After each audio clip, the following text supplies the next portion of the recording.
ঈদের দিন তো সবাই বিভিন্ন জায়গায় ঘুরতে যায়। আসলে বাড়ির মেয়ে বউরা তো কোথাও যায় না। বিশেষ করে যারা কনজারভেটিভ মাইন্ডের বা কনজারভেটিভ ফ্যামিলিগুলো ওইখানে মেয়েদের খুব একটা বাহিরে হাঁটাচলা করতে নিষেধ বা কোথাও ঘোরাঘুরি করাটাও নিষেধ হয়ে দাঁড়ায়। সো যাই হোক, আমাদের বাড়ির পাশেই একটা বিল আছে। ওই বিলে আমি ভাবলাম মা, কাকি এবং ভাবিদের নিয়ে একটু ঘুরে আসি। তো সবাইকে আমি বললাম, "তোমরা সবাই রেডি হয়ে নাও। চলো আমরা ঘুরে আসি।" এরপর আমরা সবাই এক, এক করে ঘুরতে গেলাম। ঠিক আছে? আমাদের বিলের ধারেই একটা জায়গায় হচ্ছে সানফ্লাওয়ার লাইক সূর্যমুখী ফুল আ লাগিয়ে রাখছিল।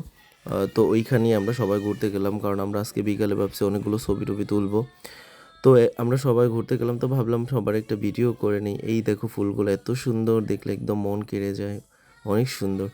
আ তো এরপর আমি হচ্ছে কয়েকটা ছবিও তুলে নিলাম। পাশাপাশি যাতে স্মৃতি হিসেবে রাখা যায়। সো জিসানেরও একটা ছবি তুলে দিলাম। এরপর দেখো আম্মু একটা হুড নিয়ে কি দৌড়াই না দিল।